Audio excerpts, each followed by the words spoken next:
আজকে বিকালবেলা একটু ছাদে চলে গিয়েছিলাম।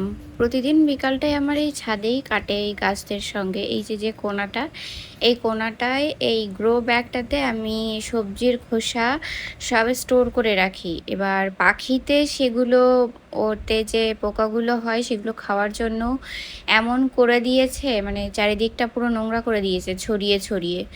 আর এই গাছটাও একটু মাচা থেকে নেমে গেছে, তাই তুলে দেব। তার জন্য সেটা এখন তুলে দিচ্ছি আর নিচেটা একটু পরিষ্কার করে দেব।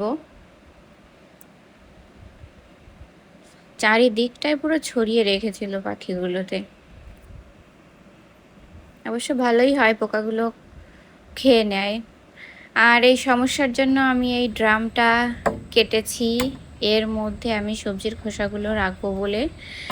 আর নিচেটাও আমি এই যে ছিদ্র করে দিয়েছি, এর যে পচা যে রস যেটা হয় সেটা জলের সঙ্গে মিশিয়ে গাছের গোড়ায় দেওয়া যায়, তার জন্য একটা গামলার মধ্যে রেখে দিয়েছি। আর এই সবজির খোসাও এর মধ্যে দিয়েছি। এবার এই পচা যে জলটা এই গামলার মধ্যে পড়েছে ওটা আমি গাছের গোড়ায় জলের সাথে মিশিয়ে দিয়ে দিই প্রতিদিন বিকালবেলায়। আর এই পদ্ম গাছগুলো এমনভাবে ঝিমিয়ে গেছে, আমি তো প্রতিদিন ভাবি এগুলো রিপোর্ট করব। আর যখনই তুলবো ভাবি তখনই এরকম কুড়ি চলে আসে। ভালোই হয়, দুটো কুড়ি এখনো দেখা যাচ্ছে। জামা কাপড়গুলো নিয়ে এবার নিচে চলে যাব, এগুলো গোছাতে হবে। সন্ধ্যা দিয়ে তারপরে এগুলো গোছাতে বসবো। আর এই হচ্ছে আমাদের আজকের রাতের খাবার। বেশিরভাগ দিন রাতে রুটি খাওয়া হয়।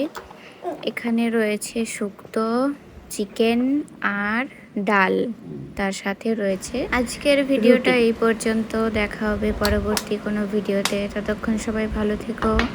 ভিডিওটি ভালো লাগলে লাইক করে দিও, একটা কমেন্ট করো।